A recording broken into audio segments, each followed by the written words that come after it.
Okupili smo se danas da obeležimo godišnjicu od posete predsjednika našoj opštini, da se podsjetimo šta je u tom trenutku obećao, šta je ispunjeno i šta smo mi kao građani uradili za ovih godinu dana. Ne volimo baš da pominjemo ovde. I tom prilikom je predsjednica Nacionalnog saveta poklonila jednu sliku Stubovi života, za koju smo se kasnije borili, pisali smo peticiju za povratak slike. Slika je, hvala Bogu, i vraćena krajem marta. U to vreme, prošle godine, smo i pešačili do Padine, ako se sećate, gde su otvarali Dom kulture, je tako, koji sad radi punom parom. Da. Sutradan smo imali dezinfekciju Doma kulture i centra Kovačice, ako se sećate, to je bilo jako posećeno i medijski propraćeno. Takođe, tokom marta smo učestvovali i u protestu u Beogradu velikom. U aprilu smo imali prvi sastanak Zbora Kovačica, gde smo pričali o sledećim problemima Vrane, problemi u osnovnoj školi i nepoverenje odgovornim licima u Nacionalnom savetu slovačke nacionalne manjine. Imali smo i akciju Zavrni rukave, gde se čistila i Šumica, prostor oko Slavije, ulica Žarka Zrenjanina, Šumica iza Hitne, pa smo imali onu akciju gde su se pravile kućice za park, za stari park, kućice za ptice.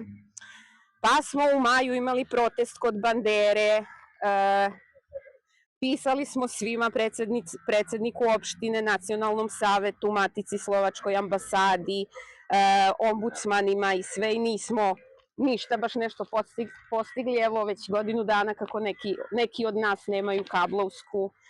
Pa smo organizovali književno veče sa piscem i sudijom Miodragom Majićem. Pa smo učestvovali u Vidovdanskom protestu u Beogradu, onako u koloni. Pa smo blokirali Mašinski park tamo, neki od nas se toga još uvek sećaju, jer imamo prateće neke uspomene, da. U avgustu smo pisali primetbe za planove izgradnje vetroparka Samoš i deponije u Kovačici. Naši predstavnici su učestvovali i u javnim raspravama i u Kovačici i u Novom Sadu. Kako vidimo, protiv vetrenjača se i dalje borimo. U oktobru smo imali izložbu ispod nadstrešnice za vreme Kovačičkog oktobra, koju su posetili brojni gosti i ambasadori i brojni neki bitni ljudi. Normalno, 1. novembra smo učestvovali na komemoraciji u Novom Sadu, a tada je i naš maratonac Mihal Šulja istrčao celu trasu od Kovačice do Novog Sada. Sve ovo sam izvadila u suštini iz Kovačičkog kalendara, ne znam da li ste imali prilike da čitate, i to je jedan od uspeha, što je izašlo, naše građanske aktivnosti su se pomenule i u toj publikaciji. Ako niste, imate možda još vremena, imate gde da ga nabavite i da pročitate. Takođe, krajem godine smo pisali otvoreno pismo prilikom posete slovačkog predsednika Srbiji i tražili smo sastanak sa njim, ali nismo dobili sastanak sa predsednikom Slovačke, nego smo dobili sastanak sa pomoćnicima, savetnicima u Bačkom Petrovcu, i naši predstavnici jesu otišli i jesu pričali sa tim predstavnicima. Takođe, i od tad imamo i saradnju sa bačkim i sremskim Slovacima. Krajem godine smo potpisivali, odnosno smo se priključili studentskoj akciji Potpiši za studente, i oko 1000 potpisa je u Kovačici i Padini sakupljeno. Hvala svima vama na tome.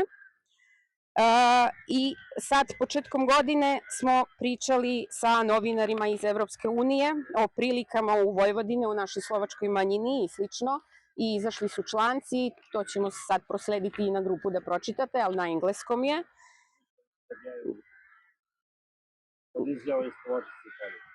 Jesu, samo što nisu baš poimence, na primjer. I sad u januaru, februaru je počela i organizacija obuka za buduće izbore i molimo sve vas koji ste potpisali za studente da se odazovete ako vas pozovu u te grupe ili da se priključite. Mislim da, umjesto zaključka, tokom prošle godine, mislim da smo se bolje upoznali i družili i pričali o raznim i problemima i šta nas tišti i šta nam treba još. Kažem, međusobno smo se bolje upoznali, neki su pokazali svoje pravo lice, neki nisu. Sa nekima sa kojima nismo ni mislili da ćemo možda biti toliko bliski, jesmo. I mislim da je pozitivna stvar što smo više počeli da primećujemo i pratimo šta se dešava oko nas. I što se tiče ovih primetbi, planova opštine i šta drugi rade. Tako da mislim da je bar to neka pozitivna stvar od cele ove prošle godine i do sad. Sad će Mirko da nam kaže šta su bilo prošlogodišnja obećanja, a da razmislimo posle šta je od svega toga ispunjeno.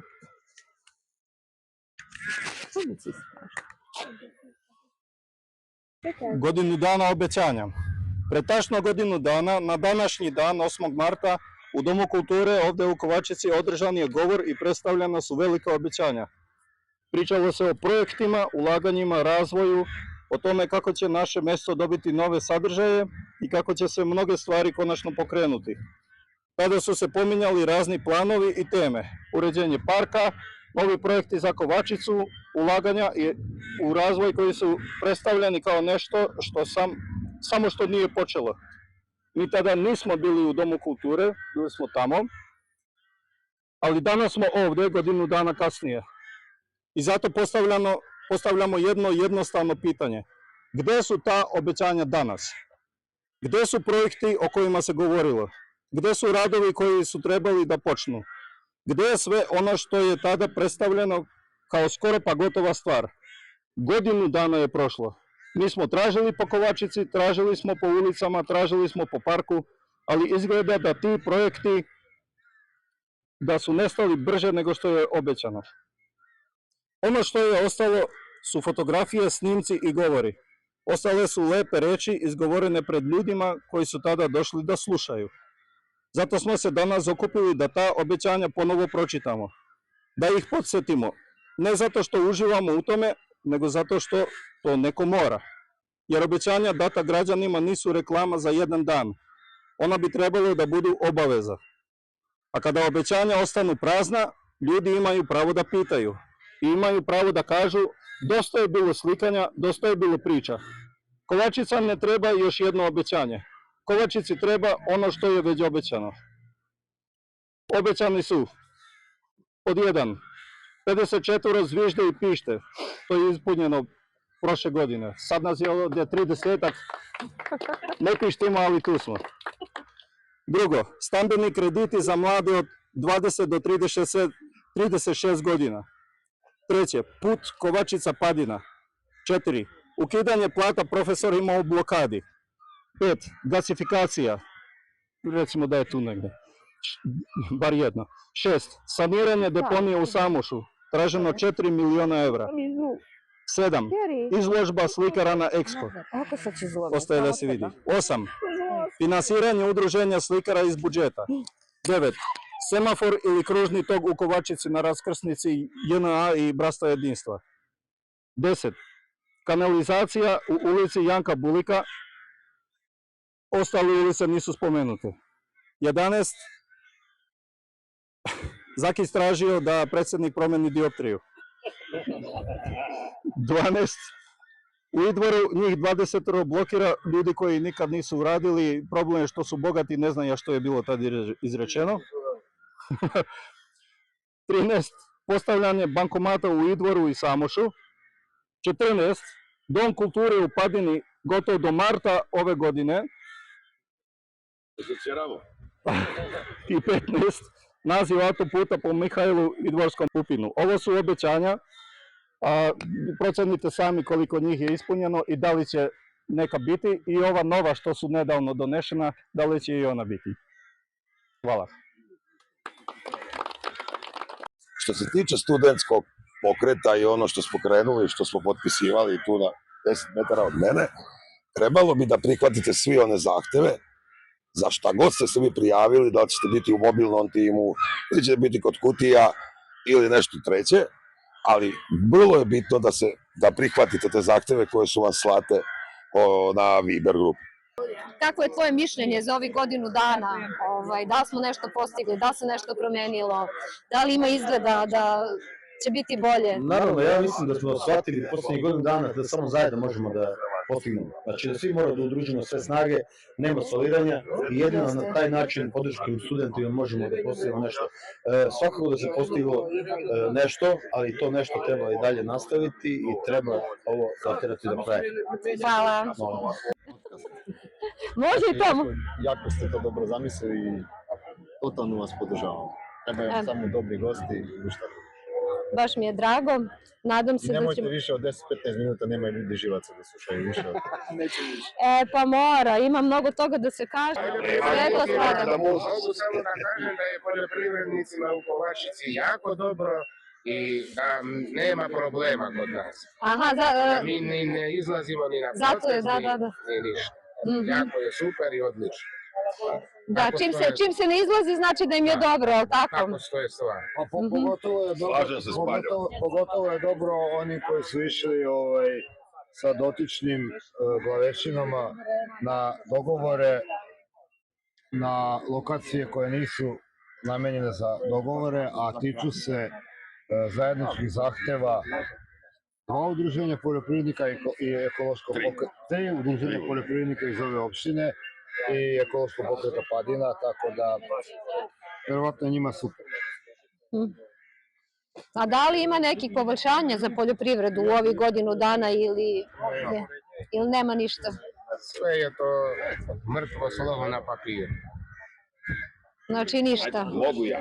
Ajde. Ako krenemo od 2022. godine, inicijativa za opstanak poljoprivrednika se borila da institucije rade svoj posao, da nema više kartelizacije, pošto nas kradu na inputima, a normalno nas kradu i kad idemo da prodamo svoje proizvode. Tako, da li je to mleko, meso, pšenica, kukuruz, nebitno. Oni nas stalno kradu. Zna se ko to njima dozvoljava, jel te? To je jedan one man show koji nama pravi da se ne izrazi nije lepo i to je to. Znamo kome da se obratimo. Ne da pričamo, nego da se obratimo na način koji zaslužuje. Jeste. I koliko sam ispratila u medijima, poljoprivrednici se obraćaju, veoma su glasni. A da li je doneto neko konkretno rešenje ili je to samo...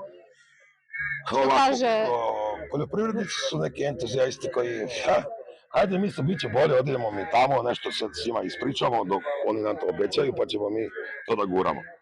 Da bi se to desilo, ti moraš da budeš jak. Da budeš jak na ulici, da blokiraš sugrađane i tebe možda na posao i njega i nju. Mi nećemo toliko da maltretiramo naše sugrađane jer to nije lepo, ali mislim da je trenutak da moramo i ti naši sugrađani da se priključe nama i da blokiramo sve koji nisu uz nas. Nebitno da su oni poljoprivrednici, da su samo građani koji kupuju to mleko koje uveze neka frizerska radnja u Novom Sadu, u prahu, jel de? I onda nema potrebe oni da kupe od proizvođača u Mrčajevcima ili gore kod Kokanovića kvalitetno mleko. Nema potrebe, ovi su uvezli, oni su se tu ugradili. To je taj problem kartelizacije. Zna se ko rukovodi kartelima i ja stalno tu jednu jedinu kažem, znamo ko je krivac. Da. Dobro, hvala. Nema na čemu.